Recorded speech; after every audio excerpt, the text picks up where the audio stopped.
I was born. Welcome back to another episode of Aunt and Andrew with Family's Everything. Until it's not. I'm Aunt. And I'm Andrew. Hi, Andrew. How are Hi, you? Aunt. I'm good. How are you? Oh my gosh. I thought television was great this week. What can I say? Oh, yeah, it was Yeah. great. Beverly I Hills is watched good. It's going to be good. Beverly Hills. I thought I want to open with Beverly Hills had its highest rating since for 3 or 4 years. Oh, that's amazing. Yeah, I'm gonna get it for you right here. I take snapshots, and it was that the Real Housewives of Beverly Hills season 13 debuts to the biggest audience since 2020. Scandal sells. Maybe. Oh, that could be. You mean all the stuff with PK and Dorit Kyle, and Kyle, Mauricio's on Mauricio. Dancing with the Stars. Yeah, So that's all true. the weeklies all the daily blogs, all the gossip stuff is getting daily stuff that they can push out there. Yeah, Which so brings people in. And I think there's people that are probably like, who are they, all these people? And they're like, we got to watch and see. Yeah, that's could be it. Well, we opened with Dorit making a nice little picnic in the that park. was nice. I didn't It know was who lovely. that was going to be for. I wish somebody would do that for me just once in life. But I wanted to know if Erika was a little bit confused. What do you mean? Well, because I think she thought she was in Park City filming for the Salt Lake Housewives because she looked had like a coat on and this big. Do you still hate her? She took out the big coat. Do you still hate her? Because she was really genuine, I thought. I'm the jury is out on Miss Erika Girardi. That's all I'm going to say. She's going to have to prove herself first. It was a good start. One scene does not good not start. Total redemption. Let's hope she can maintain it. Good start. I'm not asking about the maintain. I want you to focus on what I'm asking. She needs to. I'm not asking about what she needs to do. I'm asking about that scene. Was it a good start? I'm trying to get you to say something nice because it was very obvious. Here's my problem with Erika is I believe that every time the camera's on, she's on, and I don't know who we're seeing. Really? Because she's never apologized like that in the history of her being. I understand that, but she's also on a redemption tour, and that's how it goes. It's just like Sandoval. We're not going to talk about Sandoval right now because I can't help myself, but they're in the same area. So when he comes back, all he's going to be is redemption. And is the redemption real is always my question, or is the redemption because they were raked across the coals the last season? That's all. No, because Erika wasn't raked across. Here's what I'm trying to say to you. Erika was raked across the coals 2 seasons ago. No, last year she was lost with the diamonds in the whole bit too. Yeah, but 2 years ago was when she got mad at Sutton and all that. Last year was more of the recovery. I don't think Sandoval has it in him to do what Erika did with Dorit. I don't know. I'm just saying. Let's see. I don't know if I do know though. I do know. So wait, you do know what? What do you know? We've watched Erika try to apologize, half apologize, tap dance, try to justify why she won't talk so directly about the victims, all of that for 2 seasons. She had zero. There was nothing in that conversation with Dorit that flip-flopped whatsoever. It was when Erika, the same energy that Erika had when she goes, it's about me, it's not about the victims. When she was adamant that it was about her, that was exactly on the opposite side, how apologetic she was to Dorit. And it was direct and it was real. And if you watch Erika Jayne, she's not like that ever. Never. But I do think she's a little fish out of water this season. I think that she's had no choice but to look at her actions and take accountability. No. I think she knows she doesn't have backup in Rinna, and that's where she is going to have to be a island of one for the beginning, and she's trying to feel her way. I do feel like she feels a little bit alone on the series. I think that Erika was Rinna's backup. I think they backed up each other in a lot of ways because you've got very much it's Dorit and Kyle. Well, it was. And you have Sutton and Garcelle and Crystal's. They're still not. I know. None of them and are they're friends. kind of. No, I get that. They're all show friends. That's what I'm saying. So I don't worry about Erika. I just think that Erika knew she had someone last year in Rinna who would ultimately back her up. because they were on. Let's not get But back maybe to that's Renna. why she's finally being honest and real, is because she's had no one to back Well, her up. So she's had to take a cold, hard not look at only herself. that, maybe she doesn't have somebody calling her on the phone constantly, manipulating each scene before they get there. I think you're reading way too much into this. I think I think Erika's legal stuff has calmed down a little bit. She's won far more. I get that, but she also doesn't have Renna, who's on the phone with her before they go anywhere, and they've already practiced their lines. Let's face it. But we're talking about her and Dorit one-on-one. Rinna wouldn't have been there, and she might have called Rinna right before she got out of the car. Yeah, I know that. Well, she still might be calling Renna. Who But knows? last year she wasn't calling. I don't think she's calling Renna, because I don't think Renna cares that much. She's on. Do you know Renna's on American Horror Story? Yes, I know. Did you see the preview? No, I want to focus on Erika. Okay. I want to get off of Erika. Erika doesn't interest me that much. No, what I'm starting to realize with you is when you form an opinion on someone, and it never changes. Just like my mother. It's a problem with you and the girls in your family. Let's move on. No, listen, I'm just saying she has to listen. I told you when we went back to the Housewives of New York and that finished, I told you I went back and forth and back and forth and back and forth. Erika may redeem herself at the end of the year. We'll see. Those were all new women. I guarantee you, Erika will never redeem herself with you. I want to talk about Miss Dorit and what bad luck she has, because only Dorit could go to a store with $10,000 in it, and it just happens to magically disappear. I don't believe all this stuff. I will say that PK needs to shut the hell up. This whole idea makes me laugh. PK going, I don't understand your trauma. You weren't there when the house got robbed, you idiot. If it got robbed. But there we go. But what I'm saying, if it got robbed, did the pocketbook get stolen? Okay, but or was it another insurance claim? That's what I'm thinking. If the house really got robbed, okay. Yes. And PK, no one expects you to have the same PTSD as Dorit. You were across the world, you moron. Your kids not only that, but you have to remember, a man is never going to have the same reaction to that a woman is going to have. I mean, I know, without a doubt. PK's a little worm wuss. Yeah, but he would have been crawling under the bed. He's also a hardcore agent who is been in the trenches of show business for a long time. He grew up not rich on the streets in England. He's a tough egg. And if the same thing happened to him, he would not have nearly the trauma as his wife is going to have. No, he would have gotten hurt. Because he would have fought them back or whatever. No, probably not. They would have killed. They might have done something to him because they wouldn't have hit a woman. I don't know. I don't agree with that. I'm just saying that a man who is attacked by two men is never going to have the same trauma as a woman being robbed like that with two men, with her children in the house and nobody there. A man is just has much more defense about his family. A woman feels vulnerable. That's just the way it is. I mean, I think that if I don't know if her trauma is real or if she's embellishing it. I mean, I can't sit here and listen to you say that her trauma with two men breaking into her house with her little kids in there is not real. No, it is real. I'm saying if it happened.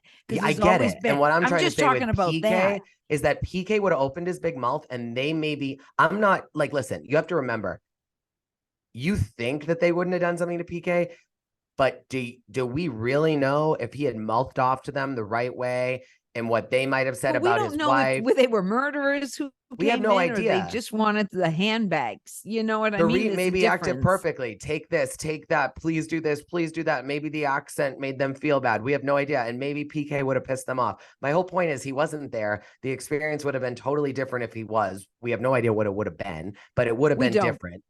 Yeah, of course it would have been different. Who knows? So for him to comment on her experience is just really stupid, because it's like, PK. No, I don't think it is at all. I just think men have different experience with violence than women do.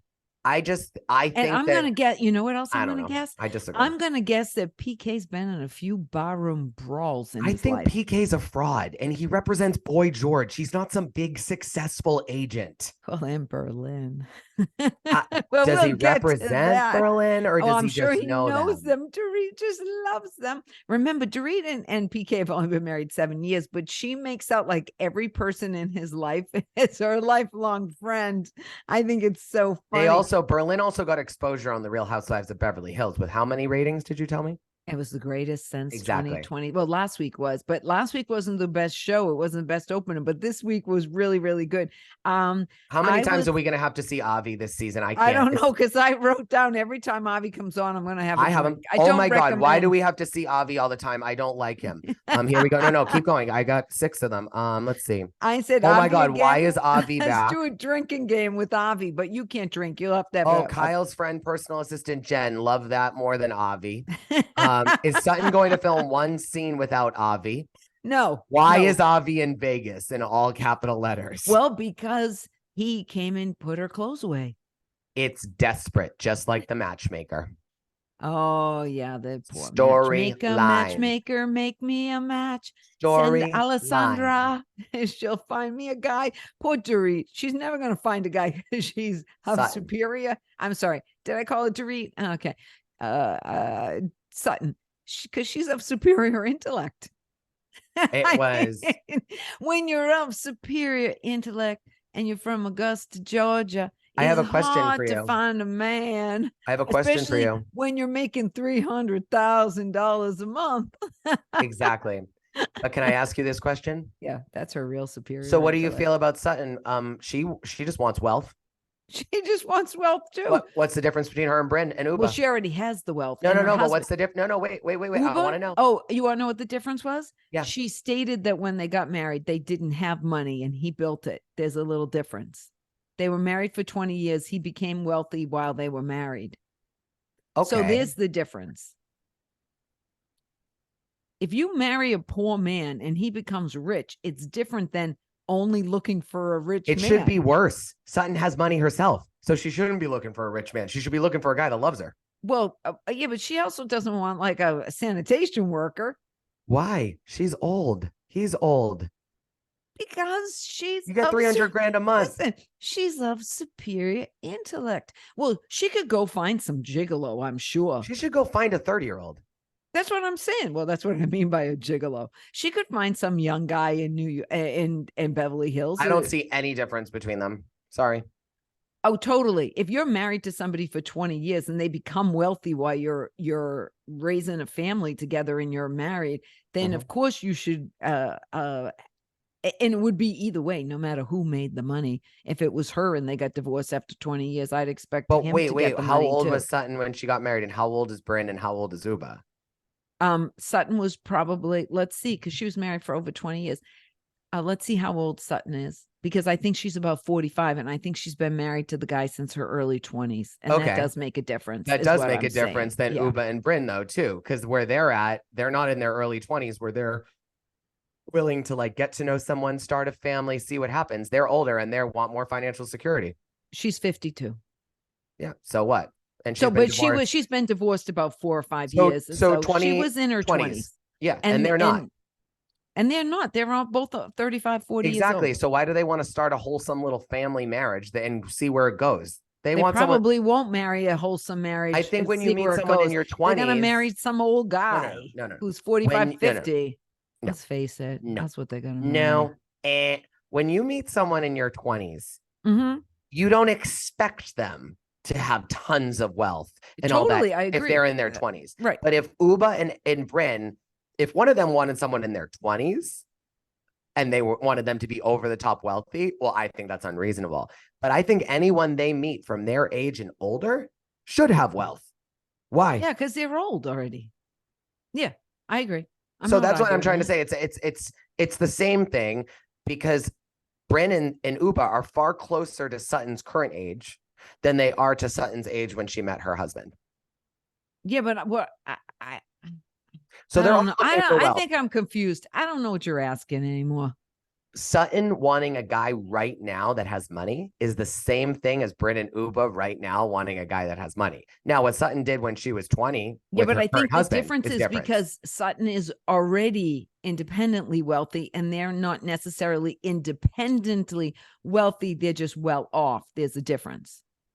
Yeah. I think Okay. that's a difference, But but it's I the would get, same. listen, if I found myself suddenly single, I don't want no poor guy either. I'm just saying. Of course not. But if you found yourself Listen, suddenly I'm going to single tell in you your something. 20s, you I'm going might to have say been something okay that with it. may be controversial, and I don't care. Let me tell you something. Whether you're 20, 30, 40, 50, 60, you'll always take the rich guy over the poor guy. And I don't know a lot of people who wouldn't. I mean, given everything else is equal. Okay. I mean, You just proved my point. So that's good. Let's move on. okay. I'm just saying. All right. When are we going to get to the? I'm just saying. There's two, to me, big issues in this show this week. Obviously Kyle and Mauricio and the mother. Right. Okay. And then the Pretty Women with Dorit. the anniversary Which one first? party. Let's go Dorit. To the anniversary party. Okay. First of all, Kyle is good sport, taking her, being with it. No, that was fine. I don't have a problem with that. My problem was with Dorit spiraling. I mean, Dorit spiraled there for a while. She really did. Her anxiety get the best of her. And I'm going to tell you, when I was watching that, I couldn't be a housewife, because that anxiety that they all have, whether it's going to a party, how they look, how they act at the party, how it's filmed, how it's edited, it's a lot of stress. I'm just saying. I would have been nervous if I was Dorit, thinking that with all the Morgan Wade rumors that Kyle was taking me up to the room. I would be. I mean, why not? I thought it was interesting. She was. I wrote, oh my God, Dorit probably thinks she's Kyle's lunch. Ha ha ha. I mean, like, it was one of those, and Kyle did a good job, but like, it was just, you know what it is? Here's my thing.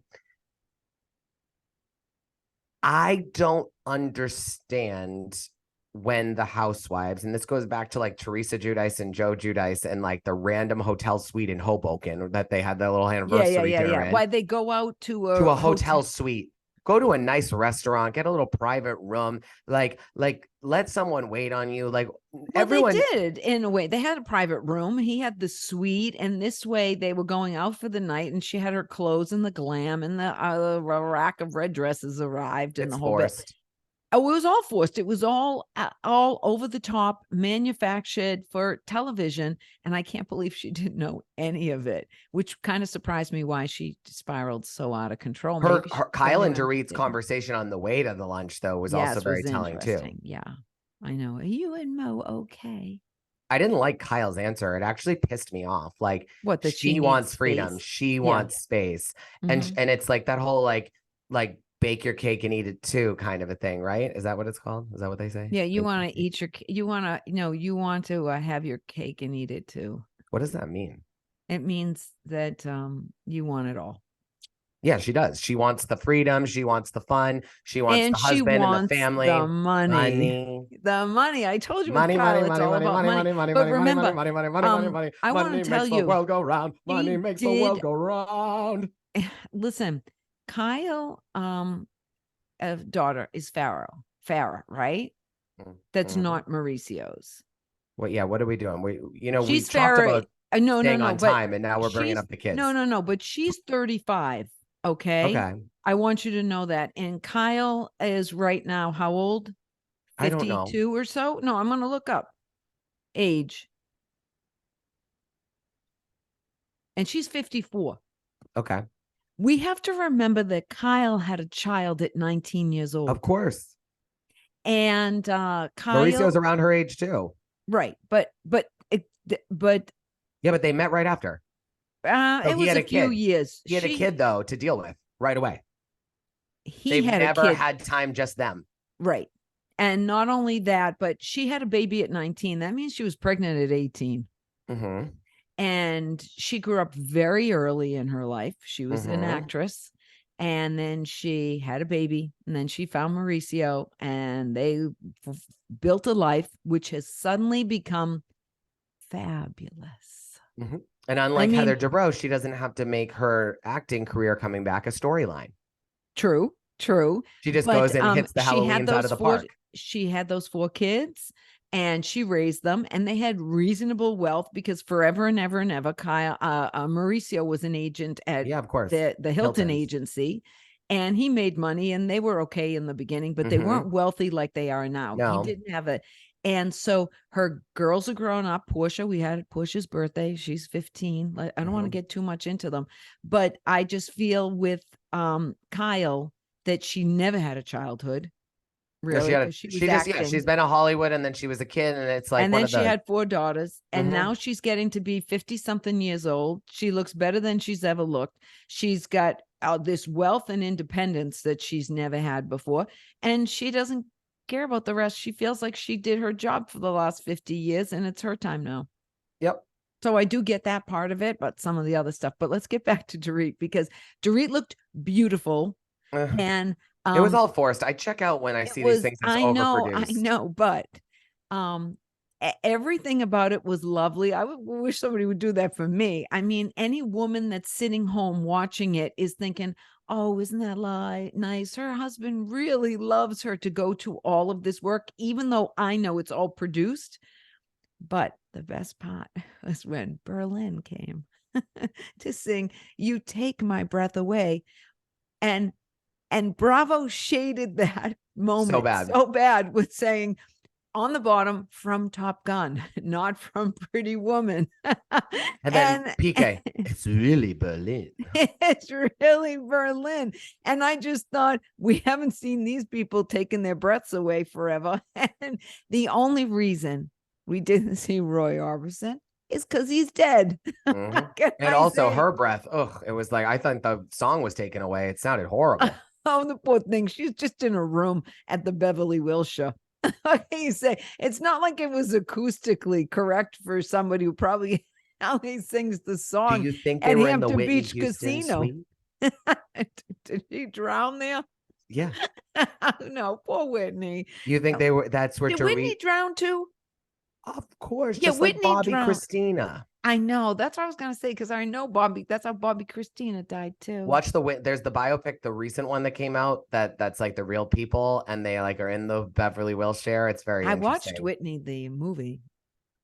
That was pretty good. I'm going to tell you, that's a tragic story. If anybody out there wants to ever know about the greatest reality show ever, that would be Bobby Brown. No, being Bobby Brown. It wasn't making. Being Bobby Brown is legend. I could sit down today and watch the whole thing again, and it never will tire, because the best thing about Bobby Brown was when he went to the I know this is stupid, but I'm going to tell you, the best scene ever is when we talked Bobby about Brown timing of our podcast, and here you go.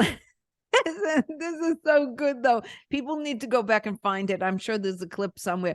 Bobby's sitting at the bar in Atlanta, Georgia, and he's drinking yet again, and his eyes are all swollen. And then he goes into the hotel gift store and gets some hemorrhoid cream and puts it on his eyes. It was so good. The woman says, oh, if it's good for those swollen tissue, it's good for that swollen tissue. True. And he put it on his eyes. I'm going to tell you, it was priceless. Anyways, I did like PK's idea that you need to take songs from other shows and put it in new movies. I thought that was funny. He said that we could have like Jungle Book and The Godfather and stuff like that. It was kind of funny because he was trying to make it out like, yeah, I got somebody from Top Gun who's singing Pretty Woman. I'm not I a thought PK it was fan. funny. I've never been one. He's a fraud. I know he's not what he says he is. Look at how many liens they have. Look how many debt they have. It's all a lot, and he gambles. Bullshit. Yeah. Yeah, it does. But she did look beautiful. I'm going to call a spade, and Dorit looked gorgeous. I think she's a beautiful woman anyways. Okay, let's get to the Amanskis. Yeah, I mean, first of all, no, I've got to say something. Mm-hmm. Last year, I believe Kyle had a beautiful white kitchen. Okay. It was all white. It was beautiful when she moved in. Who the hell told her to paint her cabinets blue? Her interior designer, the morally corrupt Faye Resnick. Well, Faye Resnick, if you're out there, stop having people paint their beautiful white kitchens blue. That was I saw a clip of that blue today on YouTube that popped up, and it was Camille at the dinner party she hosted going, oh, I know who you are. You did the Playboy spread after the OJ trial. That's who it was. I knew it. I knew I saw her. The morally corrupt Faye Faye Resnick. Resnick. Well, Faye Resnick, if Faye Resnick is out there and you made Kyle paint her beautiful white cabinets blue, you did her no favors, because I thought that was the ugliest kitchen I've seen in a long time. But I did make note. And what do you think I made note of? What? That the sink is not across from the stove. Okay. And one other thing about doesn't that prove your point wrong? No, that proves my no, but they're not divorced yet. Okay. They may never get divorced. Who knows? They might just have some, rough. They'll never water. get divorced. He'll just never emotionally fulfill her. That's true. We know that. That's true. I can't believe little Portia's 15. Yeah, and I will tell you, I think Mauricio has his tail between his legs, but I don't think Kyle did anything wrong. The mother kept saying, I know this person has one. Oh, I know this, I know that. And I think Kyle just was like, no. If you're gonna put a tattoo, Kyle was so wrong in that scene. It was wrong. Really? I thought you're a truth teller. Wrong. I thought you liked reality. I thought you were a truth teller. I like reality, but first of all, there was too much tension. Second of all, eat before the party so you don't sit there and eat a bunch. How about his mother-in-law shouldn't have brought their marital issues on camera? Or her mother-in-law shouldn't have brought the marital issues on camera. She didn't bring it. Yes, she did. She said, I'm sick of seeing it. No, she brought light to it on camera. And I think Kyle got pissed off. And that's why Kyle was like, fuck that. I can't do anything bad to the mother. So I'm going to do something bad to Mauricio. No, you do realize, though, that it is frowned upon in the Jewish community to get a tattoo. You're aware of that. That's cool. But he got one. I understand that. But to his mother. Okay. First of all, for years, there has to be some backstory, because I think if you just talk about the tattoo without realizing the connotation in the faith, that you're missing something, and why she would be like, okay.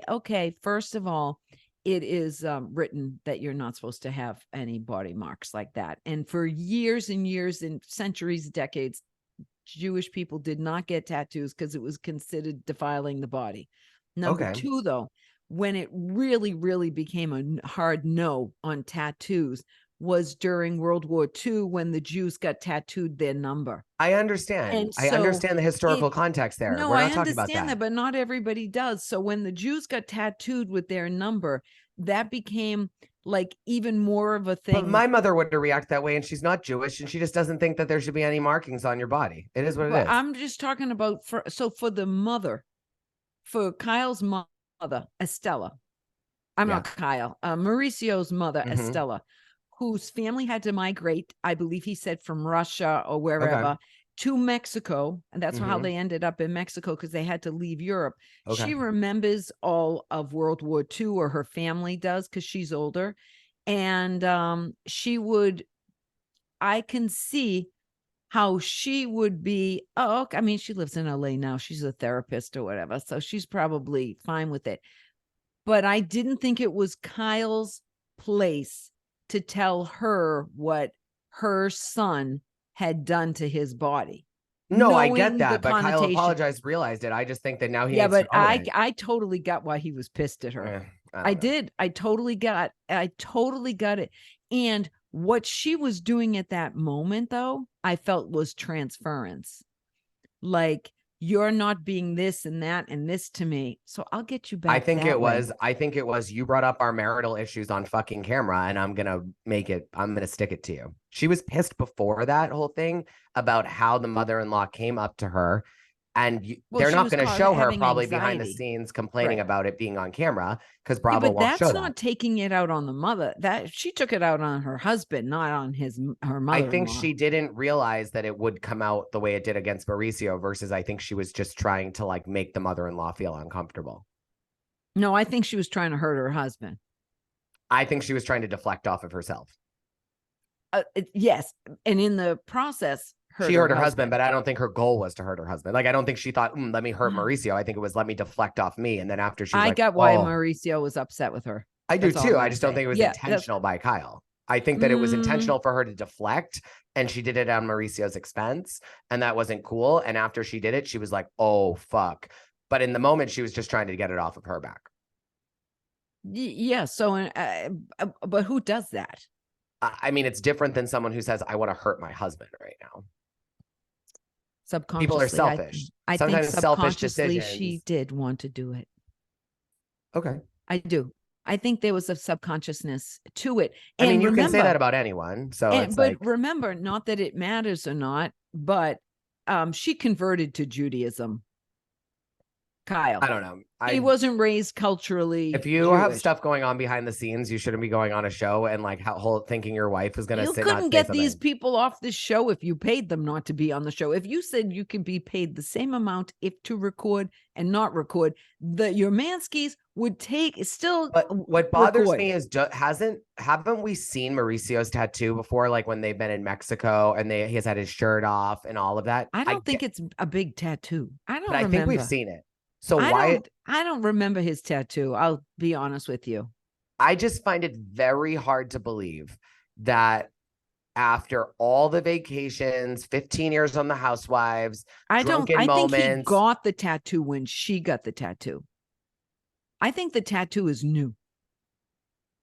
I just think that I think that Kyle wasn't thinking straight. And I think that the mother-in-law also like played it up too. The mother-in-law was like, I don't care. I know you have a bunch. Oh, I know my grandchildren do. And then Kyle just was like, threw Mauricio out there. And of course, Estella then was like, he does.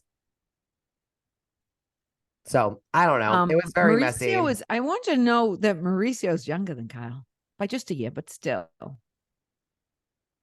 What does that have to do with anything? I just pulled up. I wanted to hear about his does okay, Mauricio are we gonna move forward? First so we thing. Can... of course. I thought we were trying to get through these in a certain amount of time. Yeah, I know. Well, I'd like to see if he was if we've seen his tattoo before, because somebody is out there has a picture of the tattoo if he's been on the Housewives before. Like if he was 4 years ago in Mexico in a scene with the tattoo, then Kyle wouldn't feel obligated to tell the mother he has a tattoo, because she'd know that the mother had already seen the tattoo from the scene from Mexico 4 years ago. Just saying. So I don't think the mother knew. I just but you're saying that Kyle should know and think things through and know what happened 4 years ago, but no one other character on the show needs to do that. No, I think Kyle should know to not tell her mother-in-law that her husband got a tattoo. But Kyle said, I thought like the way she was talking, it seemed like she already knew. She knew about me. She knew about the kids. She knew and I think and I think what's going to come out. These grown women getting tattoos anyways. I don't know how people hide a tattoo. Well, there's lots of ways to hide a tattoo. Okay. Yeah, what you do in the dark comes out in the light. It's bound to happen. Yeah, but there are certain places that will never see the light of day. So therefore, nobody would ever see them. I don't know. If you get a tattoo, if you get a tattoo, I don't know. I have a different view. Don't hide things. Well, you get a tattoo, you get a tattoo. Like, don't think that you can hide it. No, I totally agree. Unless who cares? I don't get tattoos after a certain age. I think it's something, but that's just me. I wouldn't get a tattoo, period. Well, I know somebody who got a tattoo at like 55 for the first time, and it was because his wife died of an aneurysm. And before he married the new chick, he had his wife's name written on him. Oh, anyways, any final thoughts, because we have to wrap up? No, I do have a lot of final thoughts. Well, then you have to share them very quickly. Okay, first of all, we have to wrap up, and we want people to listen. Resorts World was spectacular. That hotel, that room was fantastic. And I want you to know those bags that were custom made by Chanel with everybody's names on go for about $6,500. I just want to know who bought them and who paid for it, because there's no way Chanel gave them. Kyle bought them. She put them all on the plane. That's what I mean. I'm telling you, she spent a lot of money. I just want people to know those bags are like $6,500. Nice bags. Okay. So, here's the thing. The room was amazing and everything. Are we getting more Magic Mike next week? Was that like part of the preview? Because that was the preview. Oh, it was, because they were running. I thought when they showed the Sutton getting up and leaving, And then Mhm. it showed, what was going on with Erika having a party on the ground. Then it said to be continued. Okay, so So either way, you've answered your own question. no, so I want to know. No, but either way, you've answered your own question. If it's to be continued, then that means yes, you're going to get more of it because it's going to Well, pick it because up I from want where to it see ended. more, because I just want to just say that what they showed wasn't enough. I need to see more of the Magic Mike whole fiasco. And I also want to say I'm very, very surprised they went away in the end of the second episode. I thought that was a little fast to already be on location. Okay. Okay. I mean, you just haven't stopped talking for 40 minutes. So I'm just Thank trying to you. let you keep What going. can I say? Well, anyways, that's Just it. to our listeners, I want our listeners to know, hi, Aunt and I talked about before we started recording that we needed to keep these short. And instead of keeping them short, she just decided to share every single thing for an extended amount of time. So uh-huh. All right. Well, next week we'll she go wants to us to be episode short 3. and snark, but yet she wants to be long with details. And we're snarky too. Exactly. All right. Next week, everybody. Who is your daily mess? Avi. Oh, yeah, for sure. Avi's the He's the daily mess. designated mess of the season if we can't And find a little one. bit of Sutton, because there's a little bit of messiness there where she's I don't She's know. desperate Yeah, desperate. for a Desperate, storyline. desperate, desperate. For a All storyline. right. Bye, guys. Yeah, Talk a to you little bit soon. of Avi.